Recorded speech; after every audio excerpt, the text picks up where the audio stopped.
আশা করি সবাই অনেক অনেক ভালো আছেন। আজকে আমরা সাস্ট অ্যাডমিশন টেস্টে গতিবিদ্যা থেকে যত প্রশ্ন আসছে সবগুলার একটু সমাধান দেখতে যাচ্ছি। তাহলে চলো আমরা শুরু করি। এটা 2016-17 একটা প্রশ্ন। একটি কণা স্থির অবস্থা হতে যাত্রা শুরু করে উহার ত্বরণ এ তার এককটা হচ্ছে মিটার পার সেকেন্ড স্কয়ার এবং সময় টি এর সঙ্গে a = 0.3 টি নিয়ম পরিবর্তিত হয়। মানে ত্বরণের মানটা 0.3 টি নিয়মে পরিবর্তিত হয়। 10 সেকেন্ডে কণাটি কত দূরত্ব অতিক্রম করে। তার মানে এখানে a এর একটা ফাংশন দেয়া আছে যা টি এর সাপেক্ষে পরিবর্তিত হয়। মানে a = 0.t এই কথার অর্থ হচ্ছে তার ত্বরণটা সময়ের সাপেক্ষে পরিবর্তন হয়। এবং যেহেতু ত্বরণটা সময়ের সাপেক্ষে পরিবর্তন হয় তার মানে আমি বুঝে নিতে পারতেছি যে আমাদের বস্তুটা অবশ্যই সমত্বরণে চলতেছে না, এটা সময়ের উপর নির্ভর করতেছে। যদি কোনো ত্বরণ সময়ের উপর নির্ভর করে তার মানে এটা অবশ্যই একটা অসমত্বরণ। এবং এখানে স্থির অবস্থা থেকে আমি বুঝে নিতে পারতেছি যে তার আদি বেগের মান অবশ্যই শূন্য ছিল। যদি আমার দরকার পড়ে আমি অবশ্যই ইউজ করতে পারবো। এবং আমাকে বের করতে হবে 10 সেকেন্ড পরে কণাটি কতটুকু দূরত্ব অতিক্রম করে। অপশনগুলো দেয়া আছে, অবশ্যই মিটারে দেওয়া ছিল। এটা 150 মিটার অথবা 100 মিটার, 75 মিটার, 50 মিটার নাকি 25 মিটার। তাহলে আমাদের এইখান থেকে যে আইডিয়াটা মাথায় রাখতে হবে, আমরা জানতাম যে বেগকে সময়ের সাপেক্ষে অন্তরীকরণ করলে আসলে ত্বরণ পাওয়া যায়। তাহলে এই যে a = হচ্ছে 0.3 টি, এই a এর পরিবর্তে আমি চাইলে ddt of b লিখে দিতে পারবো, কারণ আমরা জানি বেগকে সময়ের সাপেক্ষে অন্তরীকরণ করলে ত্বরণ পাওয়া যায়। তাহলে এটা আসলো 0.3 টি। আমরা যদি শুধু এদিকে ডিবি রেখে দেই, মানে উভয় পাশে যদি ডিটি দ্বারা গুণ করে দেই, তাহলে এই পাশে চলে আসবে 0.3t ইনটু ডিটি।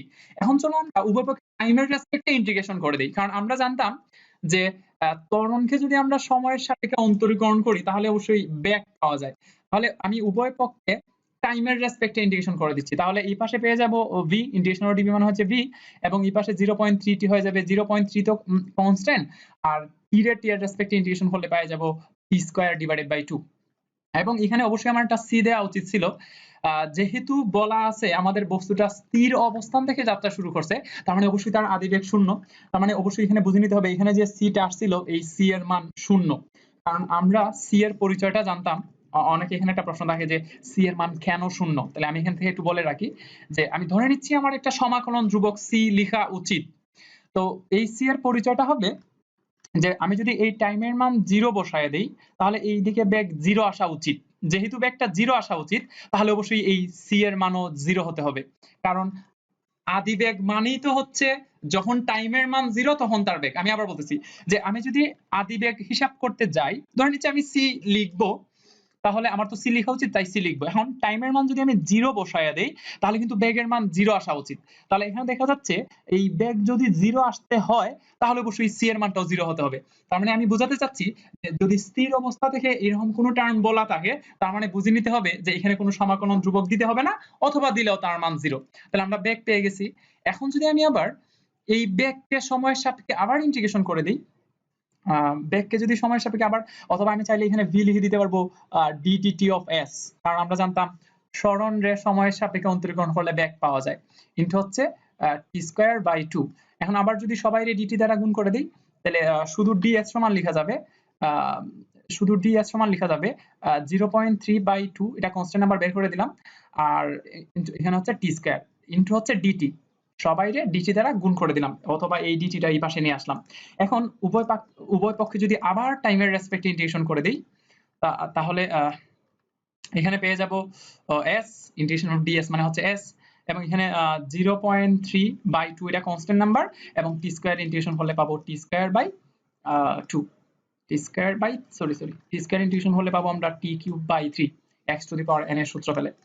আমরা জানতাম integration of x to the power n is equal to হচ্ছে x to the power n plus 1 by n plus 1, এই সূত্র দিয়ে। এখন যদি আমরা সরণের ইকুয়েশনটা পেয়ে গেছি, সের ইকুয়েশনটা পেয়ে গেছি। সো আমরা যদি এখন টাইমের মানটা 10 বসাই দিই, কারণ আমাদের এখানে জানতে চাওয়া হচ্ছিল 10 সেকেন্ড পর তার দূরত্ব কত আসবে। তো টাইমের মান যদি 10 বসাই দিই তাহলে s ইজ ইকুয়াল টু পেয়ে যাব 0.3/2 ইনটু 3, এবং এই t এর মান যদি 10 বসাই তাহলে আসবে 10 কিউব। যে বোঝাই যাচ্ছে যে এখান থেকে পেয়ে যাব 0.3 দিয়ে 0.3 দিয়ে 3 রে কাটলে পরে 10, তাহলে নিচে আসতেছে টোটাল 20, আর উপরে আসতেছে 1000, তাহলে আনসারটা আসবে 50 মিটার। তাহলে এই যে আনসার হচ্ছে D number 50 metre. I hope সবাই বুঝতে পারছো। এই টাইপটা কিন্তু আরো অনেকবার আসছে।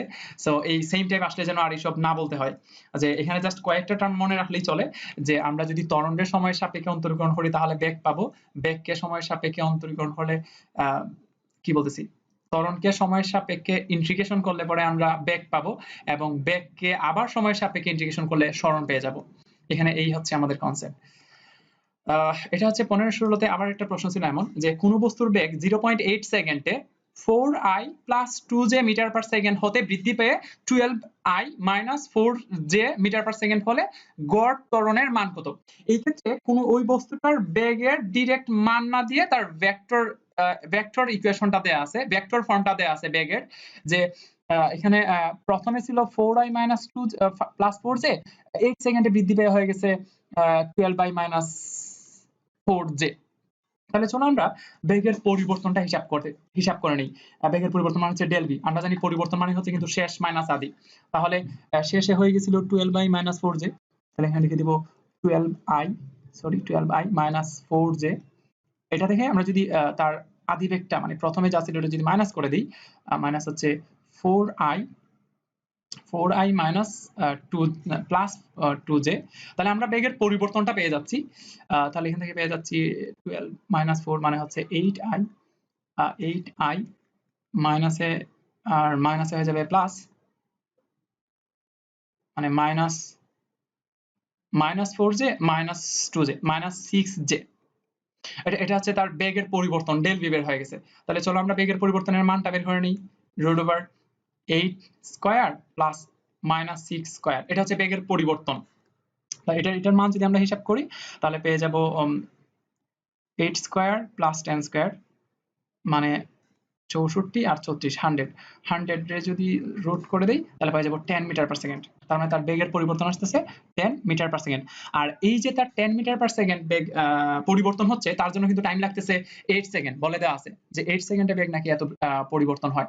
তাহলে অবশ্যই ত্বরণ মানিত হচ্ছে বেগের পরিবর্তন বাই সময়, অথবা একক সময়ে বেগের যে পরিবর্তন।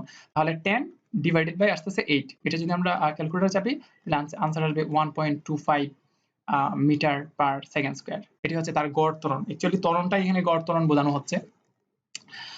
তাহলে আনসারটা আসবে এই যে সি নাম্বার, 1.25 সেকেন্ড। আশা করি এতটুকু সবাই বুঝছি আমরা। তারপরের প্রশ্ন, একটি মার্বেলকে 0.6 মিটার উঁচু টেবিলের প্রান্ত হতে টোকা দিয়ে মার্বেলটি 5 মিটার পার সেকেন্ড বেগ অর্জন করে, মার্বেলটি টেবিলের প্রান্ত হতে কত মিটার দূরে যায় পড়বে? মানে একটা টেবিল থেকে একটা মার্বেলকে আনুভূমিকভাবে একটা বেগ দিয়ে ছেড়ে দেওয়া হয়েছে, এবং টেবিল হতে ভূমির উচ্চতা ছিল 0.6 মিটার, এবং যে বেগে টোকা দেওয়া হয়েছে এটা হচ্ছে 5 মিটার পার সেকেন্ড। আমাদের বের করতে হবে মার্বেলটা কতটুকু দূরে যায় পড়বে। খুবই সহজ। ফার্স্টে আমাদের বের করতে হবে যে মার্বেলটা টেবিল হতে নিচে পড়তে কতটুকু সময় লাগছে। এটা বের করাও খুবই সহজ। আমি যদি ধরে নিই এটা হচ্ছে টেবিল এবং এটা হচ্ছে আমাদের মেঝে, মার্বেলটা যেহেতু এইভাবে যাইয়া পড়তেছে, উড়ে যাইয়া পড়তেছে, তাহলে এই 0.6 মিটার উঁচু থেকে মার্বেলটা যখন নিচে পড়বে তার জন্য তার প্রয়োজনীয় সময় আমরা জানতাম h = হচ্ছে হাফ gt স্কয়ার। কারণ আমি আবার বলতেছি, যেহেতু বস্তুটা আনুভূমিকভাবে নিক্ষেপ করা হয়েছে, তাহলে তার নিচে পড়ার জন্য ইনিশিয়াল ভেলোসিটিটা অবশ্যই আসবে 0, আদি বেগটা 0। আর যেহেতু আদি বেগটা 0, তাহলে অবশ্যই আমার ইউটি লেখার দরকার পড়তেছে না। এখান থেকে আমরা টাইমের মানটা পেয়ে যাব, যেহেতু h দেয়া আছে 0.6 মিটার, মানে হাফ ইনটু 9.8 আর সাথে একটা টি স্কয়ার। এটা যদি আমরা ক্যালকুলেটর চাপি তাহলে টাইমের মান পেয়ে যাব 0.35 সেকেন্ড। তার মানে আমাদের মার্বেলটা টেবিল হতে ভূমিতে আইসা 0.35 সেকেন্ড পর পড়ে যাবে। এবং যেহেতু তারা আনুভূমিক বরাবর নিক্ষেপ করা হয়েছে, আমরা জানি আনুভূমিক বরাবর জি ক্রিয়া করে না, এবং যেহেতু জি ক্রিয়া করে না তার মানে তার প্রতি মুহূর্তে বেগের মানটা সেম থাকবে, মানে অসমবেগে পড়বে। এখন আমরা যদি সমবেগে পড়ে তাহলে আমাদের কাছে একটা ইকুয়েশন আছে, s = হচ্ছে b * t, এবং তার বেগ ছিল 5 মিটার পার সেকেন্ড, মানে প্রতি মুহূর্তেই তার বেগ হবে 5 মিটার পার সেকেন্ড। যেহেতু আমি আবার বলতেছি, যেহেতু আনুভূমিকভাবে নিক্ষেপ করা হয়েছে, তাহলে তার নিচে পড়ার জন্য আদি বেগটা 0, এবং ও সব সময়ের সামনে 5 মিটার পার সেকেন্ড সমবেগে সামনে আগাবে। তাহলে আনসারটা আসবে, তার ভেলোসিটি হচ্ছে 5 এবং সময় লাগতেছে 0.35 মিটার। তার মানে আনসারটা আসবে, এটা ক্যালকুলেটর চাপলে 1.75 মিটার। তার মানে এই যে আনসারটা হচ্ছে সি। আশা করি এতটুকু সবাই বুঝছি আমরা। 4 নাম্বারটা, 25 মিটার পার সেকেন্ড ও 20 মিটার পার সেকেন্ড বেগে তুমিও তোমার বন্ধু সাইকেল প্রতিযোগিতায় শুরু করেছো। তোমাদের ত্বরণ যথাক্রমে 4 মিটার পার সেকেন্ড স্কয়ার ও 5 মিটার পার সেকেন্ড স্কয়ার। তোমরা দুজন একই সময়ে শেষ প্রান্তে পৌঁছালে তোমাদের কত সেকেন্ড সাইকেল চালিয়েছো এটা বের করতে হবে। তো এই ক্ষেত্রে আমি অবশ্যই এটা ইন ডিটেইলসে করে দিচ্ছি না, শুধু একটা বেসিক আইডিয়া বলে দিই। যেহেতু তারা একই সময়ে যাত্রা শুরু করছে একই স্থান হতে এবং তারা একই সময়ে যাইয়া পৌঁছাইছে, একই সময়ে যাইয়া পৌঁছাইছে এবং একই সময়ে যাইয়া পৌঁছাইছে কথার অর্থ হচ্ছে দুইজনের পৌঁছাতে কিন্তু আমি ধরে নিচ্ছি তারা যে আমি ধরে নিচ্ছি তারা এ অবস্থান থেকে যাত্রা শুরু করছে এবং বি অবস্থানে যাইয়া পৌঁছাইছে। এই ক্ষেত্রে উভয়েরই সময়ের পরিমাণ সমান এবং দূরত্বের পরিমাণও সমান। তো দুইটা ইকুয়েশন ফর্ম করে এটা এরকম একটা ইকুয়েশন পাওয়া যাবে। আমরা এরকম কিছু করতে যাচ্ছি না। আমি সহজে বলি কি যে তার জন্য না একটা শর্টকাট উপায় আছে, যে টাইম বের করার ইকুয়েশন হচ্ছে 2 into del V by del A. এটা একটু মনে রাখো প্লিজ, যে যখনই এরকম কোনো ইনফরমেশন দেওয়া থাকবে, দুইজনের ভেলোসিটি আলাদা, দুইজনের অ্যাক্সেলারেশন আলাদা এবং তারা একই সময়ে যায় পৌঁছাবে, এই ক্ষেত্রে ইকুয়েশন হচ্ছে t is equal to 2 into del v by del a। del v মানে বোঝাচ্ছি আমরা 2 এর জায়গায় 2 রাখবো, যে ত্বরণের পরিবর্তনটা লিখবো উপরে। ত্বরণ একজনের ছিল 4 আর একজনের ছিল 5, তাহলে পরিবর্তনটা হচ্ছে 1। এই ক্ষেত্রে কার বেশি কার কম তোমার হিসাব করা লাগবে না, জাস্ট উপরে লিখবো del v, sorry del v তো হচ্ছে সরি উপরে লিখবো ডেলভি। ডেলভি মানে হচ্ছে প্রথম জনের ছিল 25 মিটার পার সেকেন্ড, অপর জনের ছিল 20 মিটার সেকেন্ড, তার মানে হচ্ছে পরিবর্তনটা হচ্ছে 5। আর নিচে হচ্ছে ডেল এ। ডেল এ কথার অর্থ হচ্ছে ত্বরণের পরিবর্তন। একজনের ছিল 4 আর একজনের ছিল 5, তার মানে ত্বরণের পরিবর্তনটা হচ্ছে 1। তাহলে এই যে আনসারটা আসতেছে 10। তাহলে আবার বলতেছি, পরস্পর প্রতিযোগিতার ক্ষেত্রে এরকম একটা টার্ম মনে রাখি আমরা, যে টি ইকুয়াল হচ্ছে 2 into del V by del A. তবে এই ক্ষেত্রে বলে রাখা উচিত যে এক্ষেত্রে কিন্তু অবশ্যই এমন ঘটনা করতে হবে যে তারা একই জায়গা থেকে যাত্রা শুরু করছে এবং একই সময়ে যাইয়া পৌঁছাইছে, কেউ এখানে ফার্স্ট অথবা সেকেন্ড হয়েছে এমন না, একই সময় যাইয়া পৌঁছাইছে। এরকম যদি কোনো ইনফরমেশন বলা দেয়া থাকে তাহলে T is equal to 2 into del V by del. আশা করি এতটুকু আমরা সবাই বুঝতে পারছি। এখন এর পরের প্রশ্নটা দেখি, যে এটা হচ্ছে 13-14 প্রশ্ন। এরকম একটা গ্রাফ দেয়া আছে, এটা হচ্ছে সরণ বনাম সময়। পাশের সরণ সময় লেখচিত্র হতে কোথায় বল প্রয়োগ করা হয়েছে এটা আমাদের জানতে চাওয়া হচ্ছে। তো এই ক্ষেত্রে একটা জিনিস বলে রাখি, যে এখানে অ্যাকচুয়ালি যে প্রশ্নটা দেখে আমরা আসলে বুঝতে পারতেছিলাম না যে এখানে আসলে তারা কি চাচ্ছে মানে হচ্ছে যে অপশনগুলো দেয়া আছে T0 থেকে T1 থেকে T2। এখান থেকে আসলে প্রশ্নটা একটু ক্লিয়ারলি বোঝা যাচ্ছিল না। আমি আমার মতো করে যদি একটু বলি, আসলে এখানে যেহেতু সরণ বনাম সময় লেখচিত্র দেয়া আছে, আমরা জানতাম সরণ সময় লেখচিত্রের ঢালটা বা স্লোপটা আসলে ভেলোসিটি বা বেগ নির্দেশ করে।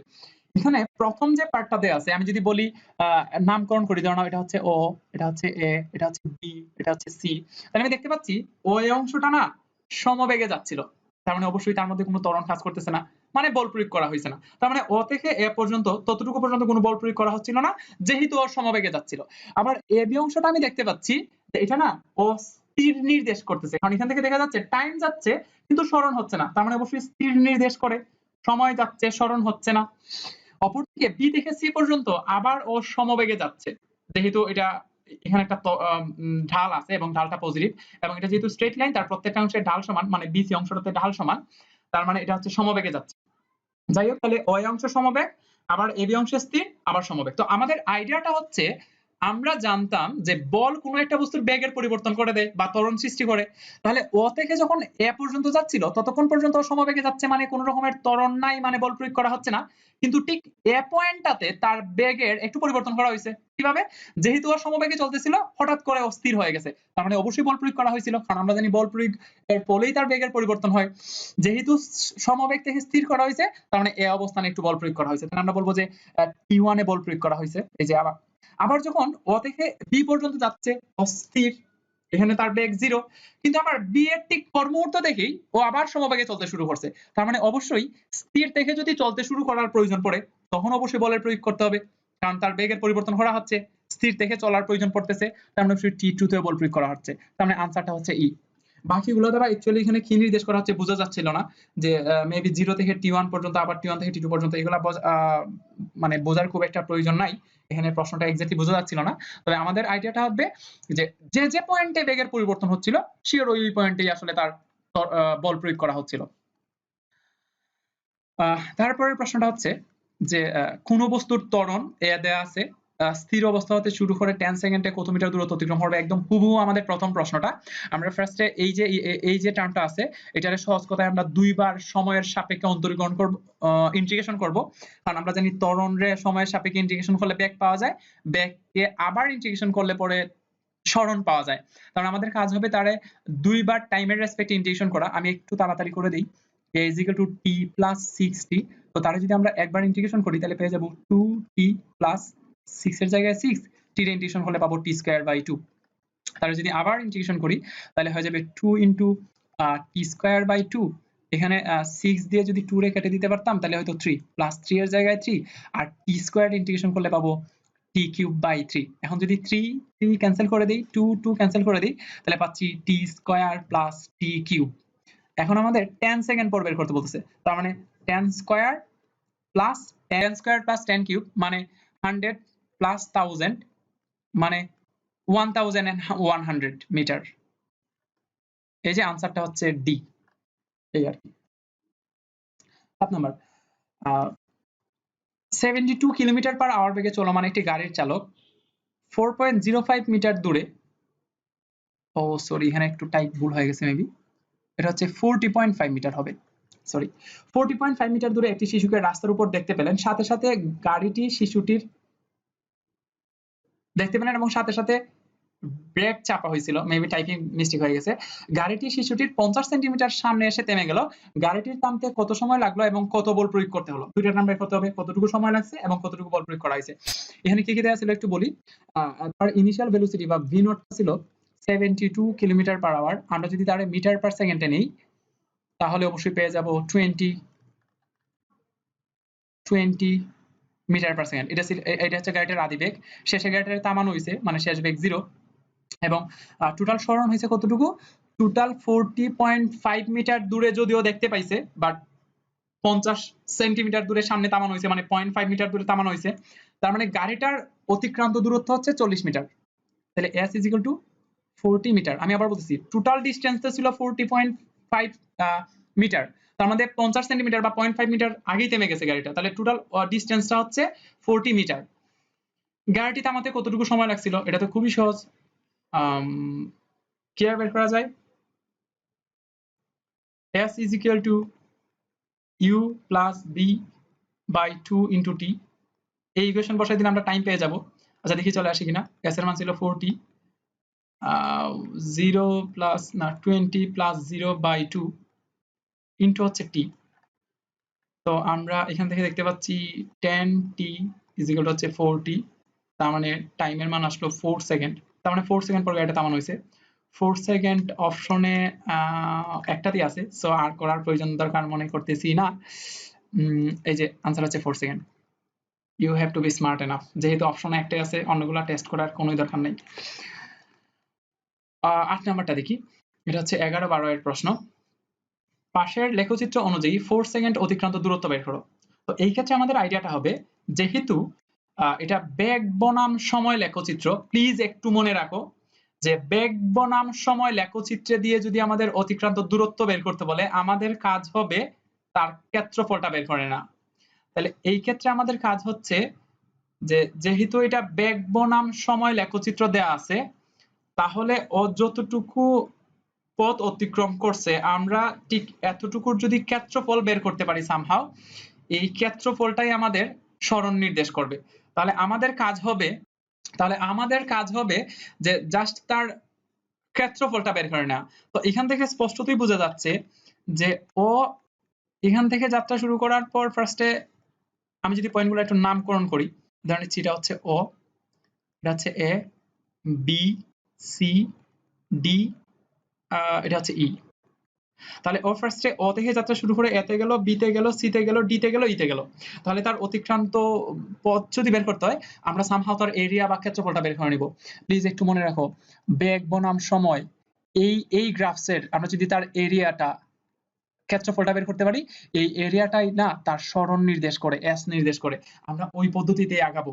আমরা সামহাও তার সরণটা বের করে নিব, এরিয়াটা বের করে নিব, এটি হচ্ছে তার অতিক্রান্ত দূরত্ব।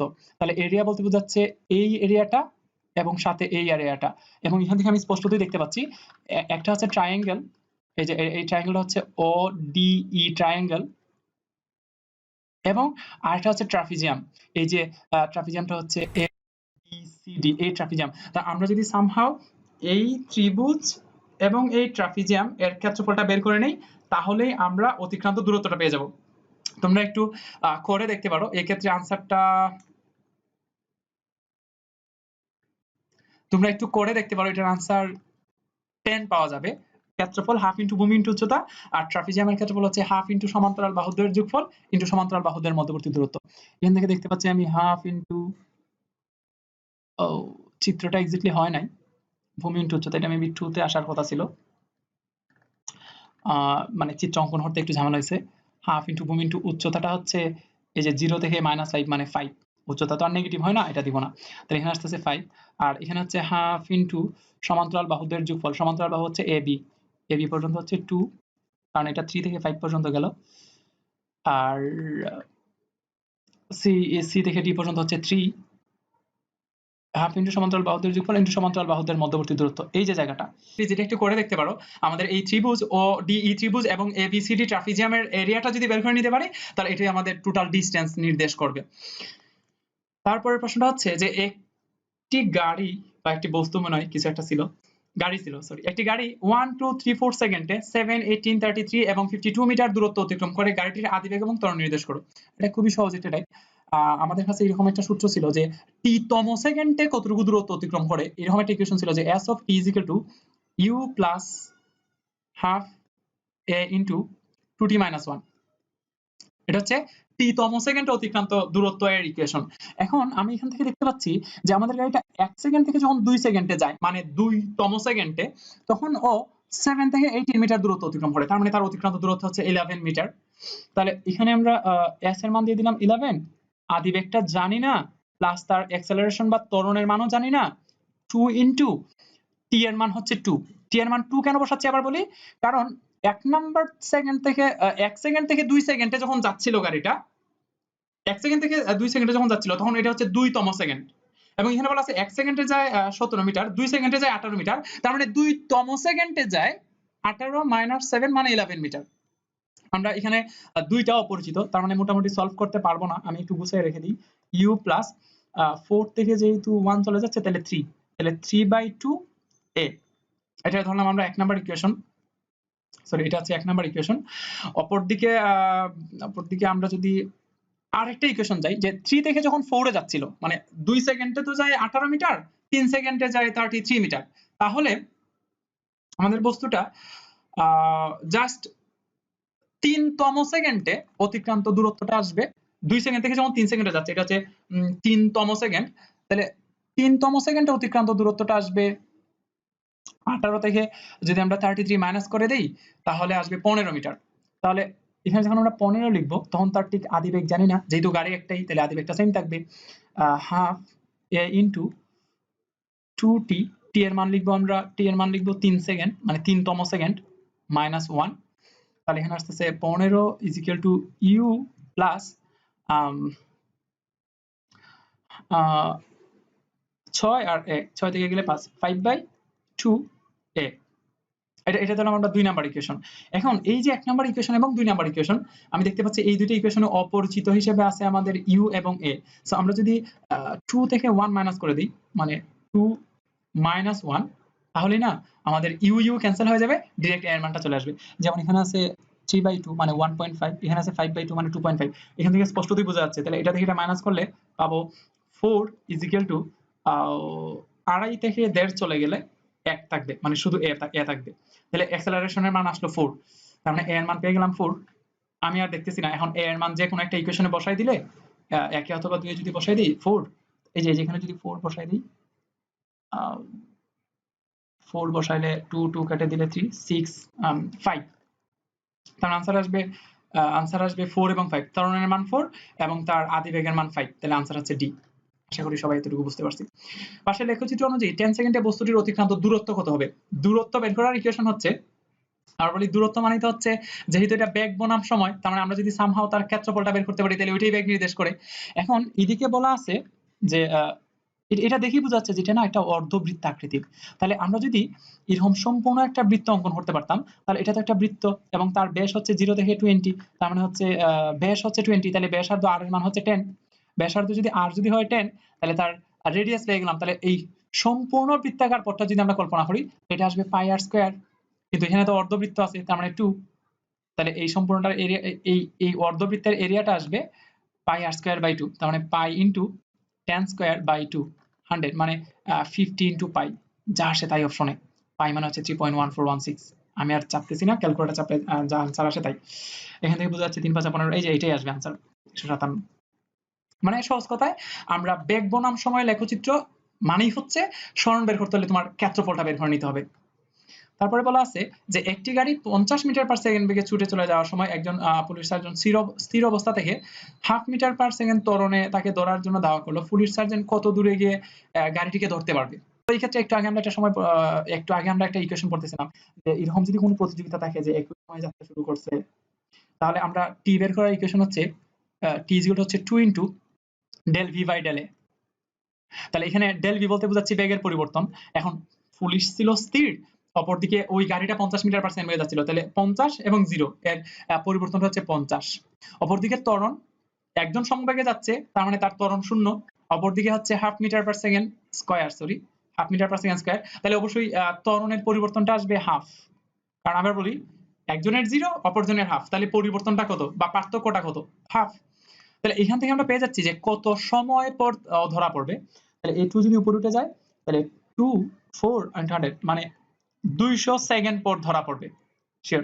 তাহলে 200 সেকেন্ড পর ধরা পড়লে এখন গাড়িটাতে যাচ্ছিলাম আমরা 50 মিটার পার সেকেন্ড বেগে। তাহলে এখান থেকে বের করে নিই যে যদি একটা গাড়ি 200 মিটার 50 মিটার পার সেকেন্ড বেগে 50 মিটার পার সেকেন্ড বেগে মানে বেগের মান 50 এবং 200 সেকেন্ড চলে, তাহলে মোট অতিক্রান্ত দূরত্ব আসবে 50 ইনটু 200, তার মানে 10 সাথে আরো 10টা শূন্য, তার মানে হচ্ছে 10 কিলোমিটার, 10,000 মিটার বা 10 কিলোমিটার দূরে ধরা পড়বে। আমি আবার বলতেছি, এই ক্ষেত্রে আমরা প্রথমত বের করব কত সময় পর ধরা পড়বে, ইজিক্যাল হচ্ছে 2 into del V by del A, এবং তারপরে আমরা বের করব ওই সময়ের মধ্যে গাড়িটা আসলে কতটুকু দূরে যাবে, তাহলেই তো আমরা পেয়ে যাবো যে কতক্ষণ পর ধরা পড়লো। আশা করি এতটুকু সবাই বুঝতে পারছি আমরা।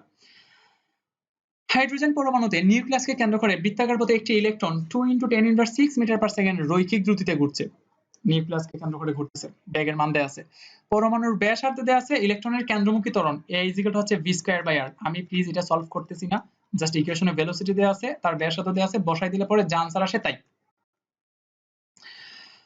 সমদ্রুতিতে চলমান একটি ট্রেনের ভেতর একটি পাথরের টুকরো উপর থেকে ছেড়ে দেওয়া হলো, বাহিরের একজন দর্শকের কাছে পাথরটির গতিবেগ কেমন হবে? এটা একটু মানে মুখস্থ টাইপের মতো মনে রাখো, যেহেতু সমদ্রুতিতে চলতেছে আর একটি পাথরের টুকরো উপর দিকে ছেড়ে দেওয়া হয়েছে, তার মানে অবশ্যই আমাদের বস্তুটাও ট্রেনের সমবেগ প্রাপ্ত হবে। তাহলে যে ট্রেনের ভিতরে থাকবে ওর তো আইসা এটা হাতেই পড়বে, মানে তার সাপেক্ষে এটা একটা সরল রৈখিক পথ হবে, উপরে উঠবে নিচে নামবে। কিন্তু বাহির থেকে যে দেখবে ও দেখবে এটা একটা অর্ধবৃত্তাকার, কারণ যেহেতু বস্তুটার উপরে ফেলে দেওয়া হয়েছিল, বাহির থেকে দেখবে যে বস্তুটা অনেকটা উপরে উঠে এইভাবে নামতেছে। কারণ আমাদের বস্তুটা না, ঠিক ট্রেনটা যেহেতু সমবেগে যাচ্ছে, তাহলে এই ওর সাপেক্ষে মনে হবে যে বস্তুটা উপরে উঠে বাহিরের একজন পর্যবেক্ষকের সাপেক্ষে মনে হবে উপরে উঠে নিচে নামতেছে, কিন্তু যে ট্রেনে ছিল অত দেখবে সোজাই উপরে উঠে তারপরে নিচে নামছে। এটা আবার এটা যদি এটার মধ্যে যদি একটা অ্যাক্সেলারেশন বা ত্বরণ থাকতো, তখন কিন্তু এটা আমরা পরাবৃত্তাকার বলতে হইতো। যেহেতু এটা সমবেগে যাচ্ছে, তাই আমরা এটা অর্ধবৃত্তাকার বলবো। বাতাসের বাধা বিবেচ্য না হলে একটি প্রক্ষেপক ধ্রুব থাকে কোনটি? বাতাসের বাধা বিবেচ্য না হলে, মানে বাতাসের বাধা যদি আমরা ইগনোর করি, যে বাতাসের বাধা যদি আমরা হিসাবে না আনি, তাহলে অবশ্যই সবসময় তার ত্বরণের মানটা সবসময় ধ্রুব থাকবে। তার বেগ কিন্তু প্রতি মুহূর্তে পরিবর্তন হয়, কিন্তু তার ত্বরণের মানটা সবসময় সেম থাকে। নাম্বার পাশের লেখচিত্র অনুযায়ী 4 সেকেন্ডে একটি বস্তু কত দূরত্ব অতিক্রম করবে? 4 সেকেন্ড অতিক্রান্ত দূরত্ব, যেহেতু বেগ বনাম সময়, তাই আমি বললামই তার ক্ষেত্রফলটাই আসলে সরণ নির্দেশ করে। তাহলে এখান থেকে ক্ষেত্রফল বের করার ইকুয়েশনটা হচ্ছে যে আমরা এই যে এতটুকুর ক্ষেত্রফল বের করে নেব কোন সূত্র দ্বারা? হাফ ইনটু ভূমি ইনটু উচ্চতা। হাফ ইনটু ভূমির মান হচ্ছে 4, উচ্চতা হচ্ছে 10, তাহলে এটা যদি কেটে দিই 2 ইনটু 10 মানে 20 মিটার। এই যে 20 মিটার। বেগ বনাম সময় লেখচিত্র, ক্ষেত্রফল মানেই সরণ। একটি স্থির ত্বরণযুক্ত একটি স্থির ত্বরণযুক্ত বস্তু 6 সেকেন্ডে 250 মিটার এবং 6ষ্ঠ সেকেন্ডে 65 মিটার দূরত্ব অতিক্রম করলে 20তম সেকেন্ডে কত দূর অতিক্রম করবে? তাহলে আমাদের বের করতে হবে 20তম সেকেন্ড অতিক্রান্ত দূরত্ব। আমরা জানি তম সেকেন্ডে অতিক্রান্ত দূরত্ব ইকুয়েশন হচ্ছে s equal to s of t, মানে t তম সেকেন্ড অতিক্রান্ত বোঝানোর জন্য u plus half a into 2t minus 1। এখন যেহেতু বলা আছে স্থির অবস্থান থেকে, তার মানে তার আদিবেগ 0। আর এখান থেকে বলা আছে 6ষ্ঠ সেকেন্ডে, তাহলে আমরা যদি 65 মিটার, তাহলে এখানে যদি 65 বসাই, ত্বরণের মান আদিবেগ 0, তাই কিছু লিখবো না। হাফ a ইন্টু 2t, 6 সেকেন্ডে যেহেতু 65 মিটার, তাহলে 6 - 1। এই ইকুয়েশনটা সলভ করলে আমরা a পেয়ে যাব, তার অ্যাক্সেলারেশন মানটা চলে আসতেছে। অপরদিকে আমি যখন আবার 20তম সেকেন্ডে বের করতে যাব, তখন 20তম সেকেন্ডে অতিক্রান্ত দূরত্ব কতটুকু আমি জানি না, এটা আসলে আমি বের করতে যাচ্ছি। ইজ ইকুয়াল টু ইউ তো 0, আদিবেগ যেহেতু 0, প্লাস হাফ, এখান থেকে তো আমরা a এর মানটা পেয়ে যাচ্ছি, a এর মানটা এখানে এনে বসাই দিলাম, ইনটু 2 ইনটু t, t এর মান কিন্তু বলতেছিল 20তম সেকেন্ডে, তার মানে এখানে লিখব 20 - 1। এই যে এখান থেকে যে আমি সরণটা পাবো, এটি হচ্ছে 20তম সেকেন্ড অতিক্রান্ত দূরত্ব। আমি আর করতেছি না। তাহলে একই ইকুয়েশন আমি দুইবার ফেলতেছি। ফার্স্টে 6 সেকেন্ডের জন্য এখান থেকে অ্যাক্সেলারেশনটা চলে আসবে, ত্বরণটা চলে আসবে। দ্বিতীয়ত আবার সেম ইকুয়েশন, এখানে অ্যাক্সেলারেশন মানটা বসায়া আদিবেগ যেহেতু 0, 20তম সেকেন্ডের দূরত্বটা চলে আসবে। তারপরে বলা আছে যে একই সময়ে একটি রাইফেল দিয়ে খাড়া উপরের দিকে 100 মিটার পার সেকেন্ড বেগে এবং ভূমির সাথে 30 ডিগ্রি কোণ করে একই সময়ে 17 নাম্বারটা, একই সময়ে একটি রাইফেল দিয়ে খাড়া উপরের দিকে 100 মিটার পার সেকেন্ড বেগে এবং ভূমির সাথে 30 ডিগ্রি কোণ করে ভি বেগে গুলি ছোড়া হলো। দুটি বুলেটই একই সাথে দিয়ে মাটিতে আঘাত করলে বেগের মান কত? মানে একটারে সোজা উপরের দিকে নিক্ষেপ করা হয়েছে 100 মিটার পার সেকেন্ড বেগে, অপরটারে ভূমির সাথে 30 ডিগ্রি কোণে নিক্ষেপ করা হয়েছে। আমাদের বের করতে হবে, এবং ভি বেগে, এবং তারা একই সময় এসে মাটিতে পড়ছে। আমাদের বের করতে হবে বেগের মান কত। তো এখান থেকে আমরা দেখতে পাচ্ছিলাম যে একটারে তো সোজা উপরের দিকে নিক্ষেপ করা হলো 100 মিটার পার সেকেন্ড বেগে, তাহলে তার জন্য ফিরে আসতে যদি টাইমটা ধরে আমরা t1, মানে ভূমিতে ফিরে আসতে, তাহলে t1 আসবে 2 ইনটু v নট বাই জি। আমরা জানতাম t হচ্ছে 2 ইনটু v নট বাই জি, তার মানে t আসলো প্রথমটার জন্য t আসলো 2 ইনটু 100 ডিভাইডেড বাই 9.8। অপরদিকে যারে অ্যাঙ্গেলে নিক্ষেপ করা হয়েছে তার জন্য যে ক্যাপিটাল টি, এটা আসবে 2 ইনটু, আমরা জানতাম ক্যাপিটাল টি হচ্ছে 2 into V not sine theta divided by G. তাহলে 2 ইনটু ভি নট, তার বেগের মান জানি না, এই বেগটাই তো বের করতে হবে, সাইন 30 বাই জি এর মান হচ্ছে 9.8। প্রশ্ন মতে তারা দুজন সমান। কেন সমান? কারণ তারা বলে দিছে যে তারা নাকি একই সময় ভূমিতে ফিরে আসছে। একটা সোজা উপরের দিকের জন্য 2 ইনটু 100 বাই 9.8, অপরদিকে যখন অ্যাঙ্গেলে নিক্ষেপ করেছে তখন তার টোটাল টাইম পিরিয়ড হচ্ছে 2 into V not sine theta by G. এখানে তার বেগের মানটা আমরা জানি না।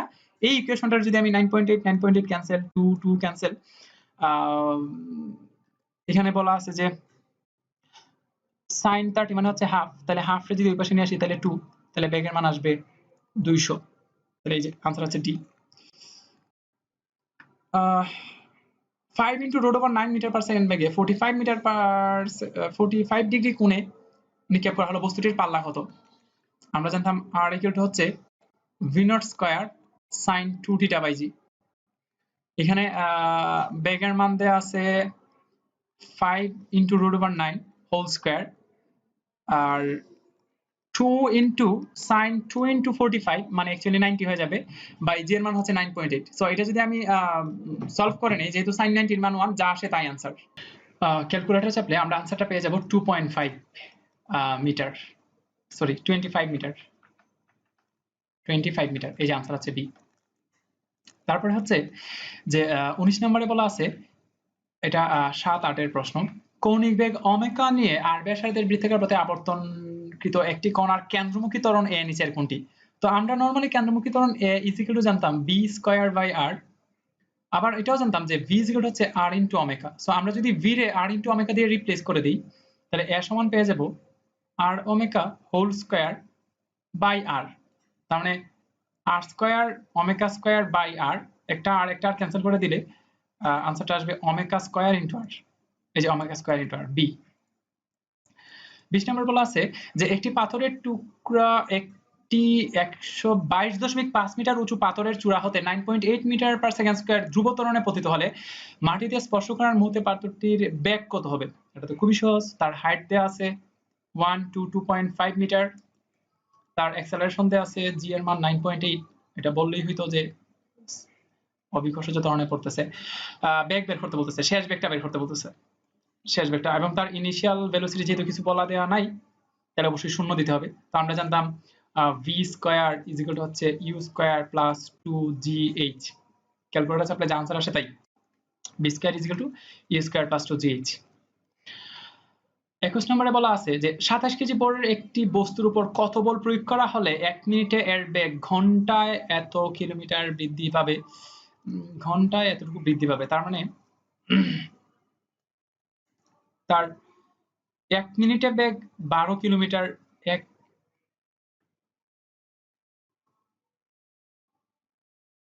12 কিলোমিটার পার আওয়ার 1 মিনিটে। ইউনিট গুলো একটু ঝামেলা বাঁধানো দেয়া আছে। 1 মিনিটে 12 কিলোমিটার পার আওয়ার বৃদ্ধি পাবে। তো আমরা এখান থেকে দেখতে পাচ্ছি যে আমরা যদি মিটার পার সেকেন্ডে নিয়ে হিসাব করি তাহলে 12 কিলোমিটার পার আওয়ার মানে হচ্ছে 12 ডিভাইডেড বাই 3.6, মানে আনসারটা পাবো আমরা 3.33। এটা হচ্ছে তার বেগ এতটুকু বৃদ্ধি পাইছে কত মিনিটে? 1 মিনিটে। তার মানে তার ত্বরণ a ইজ ইকুয়াল টু আসবে del V by t. Del ভির মান হচ্ছে 3.33 এবং টাইমের মান বলা আছে 1 মিনিট মানে 60 সেকেন্ড। এখান থেকে আমরা তার a এর মান পেয়ে গেলাম। তারপরে f is equal two m এ বসাই দিলে পরে যা আসে তাই ক্যালকুলেটর চাপলে আনসারটা চলে আসবে। 22 নম্বরে বলা আছে যে 20 মিটার পার সেকেন্ড থেকে এবং 30 ডিগ্রি কোণে একটি বস্তুকে উপর দিকে নিক্ষেপ করা হলো, বস্তুটি সর্বোচ্চ যে উচ্চতায় উঠবে ম্যাক্সিমাম হাইট বের করতে বলতেছে। h ইজ ইকুয়াল টু হচ্ছে v not square sine square theta divided by হচ্ছে 2g। যেহেতু তার বেগ এবং কোণ দুইটাই দেয়া আছে, বেগের মান দেয়া আছে 20 মিটার পার সেকেন্ড এবং তার কোণের মান দেয়া আছে 30 ডিগ্রি, তাহলে sin 30 ডিগ্রি সাথে একটা whole square divided by 2 into G, G এর মান হচ্ছে 9.8। ক্যালকুলেটর চাপলে যা আসে তাই। 23 নম্বরে বলে দেয়া আছে যে একটি কণার অবস্থান ভেক্টর মানে তার r দেয়া আছে t square i plus t square plus 1j plus 2t into k আর মিটারে, সময় t সেকেন্ডে প্রকাশিত কণাটির ত্বরণের মান কত মিটার পার সেকেন্ড জানতে চাওয়া হচ্ছে। তাহলে আমাদের যেহেতু ত্বরণ বের করতে বলতেছে, আমরা জানি যে আমরা যদি তার সরণ বা তার ব্যাসার্ধ ভেক্টর যেটা, তাহলে যদি সময়ের সাপেক্ষে অন্তরীকরণ করি তাহলে পাবো বেগ। তাহলে চলো আমরা সময়ের সাপেক্ষে অন্তরীকরণ করে দিই। d dt of t square i plus t square plus 1j plus 2tk। আমরা যদি টাইমের রেসপেক্টে ডিফারেন্সিয়েট করি তাহলে পেয়ে যাব, এটা তো বেগ আসতেছে 2ti প্লাস 2tj, এখানে 1 রেয়ার ডিফারেন্সিয়েট করে লাভ হবে না, 1 0 হয়ে যাবে, প্লাস শুধু 2t রে ইন্টিগ্রেশন করলে পাবো শুধু t কিন্তু হচ্ছে k, 2t রে ডিফারেন্সিয়েট করলে পাবো t। এখন যদি আবার টাইমের রেসপেক্টে ডিফারেন্সিয়েট করি তাহলে 2t রে ডিফারেন্সিয়েট করলে পাবো 2i, আবার 2t রে করলে পাবো 2j, শুধু t রে করলে পরে 0 হয়ে যাবে, তাই তার আর লিখবো না। এটি হচ্ছে তার ত্বরণ, মানে সরণকে আমরা সময়ের সাপেক্ষে একবার অন্তরীকরণ করে বেগ, আবার অন্তরীকরণ করে ত্বরণ। তাহলে এখন যদি ত্বরণের মানটা বের করতে যাই, root over 2 square plus 2 square মানে দুইটা 2 স্কয়ার মানে 2 রুট 2, आंसर হচ্ছে বি। 24 নম্বরে বলা আছে একটি ফ্লাশ ভূপৃষ্ঠ হতে এমন ভাবে নিক্ষেপ করা হলো যে যে এটি তার সর্বাধিক আনুভূমিক পাল্লা 98 মিটার অতিক্রম করে। ভূপৃষ্ঠ ফিরে আসার মুহূর্তে তার আনুভূমিক বেগ কত ছিল? একই কথা যে আমরা জানি যে যখন তার একটা নির্দিষ্ট বেগে নিক্ষেপ করা হয়, এখানে বলে আছে যে সর্বাধিক আনুভূমিক পাল্লা, তার মানে অবশ্যই তার 45 ডিগ্রি অ্যাঙ্গেলে নিক্ষেপ করা হয়েছিল এবং 98 এটা তার আর এটা তার আর ম্যাক্স এর মান যেহেতু সর্বাধিক বলা আছে, তাহলে আমাদের কাছে আর ম্যাক্স এর একটা ইকুয়েশন আছে, আর ম্যাক্স ইজ ইকুয়াল টু হচ্ছে v not square by G. তাহলে আর ম্যাক্স এর মান দেওয়া আছে 9.8 ইজ ইকুয়াল টু আসলো ভি নট স্কয়ার বাই 9.8। তার মানে আমি দেখতে পাচ্ছি যে V not square is equal to আসবে 9.8 হোল স্কয়ার। তার মানে শুধু বেগের মান অবশ্যই ছিল 9.8, মানে ভি নটের, তার মানে তাহলে 9.8 মিটার পার সেকেন্ড বেগে নিক্ষেপ করা হয়েছিল।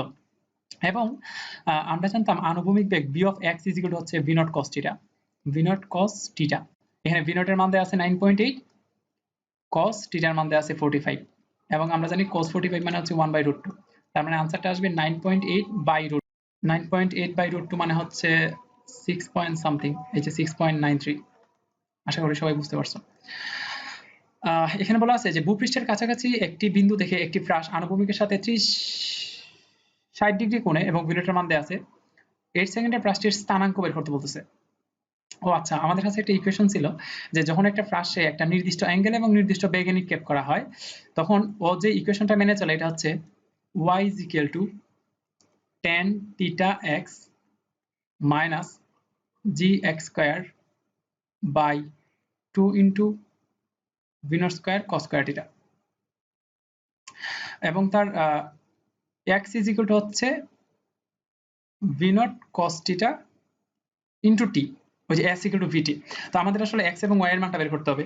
স্থানাঙ্ক মানে হচ্ছে যেমন আমি যদি ধরে নেই তারে 60 ডিগ্রি কোণে এবং 40 মিটার/সেকেন্ড বেগে নিক্ষেপ করা হয়েছে, এবং ধরে নাও 8 সেকেন্ড পর এখানে p নামক একটা বিন্দুতে আছে।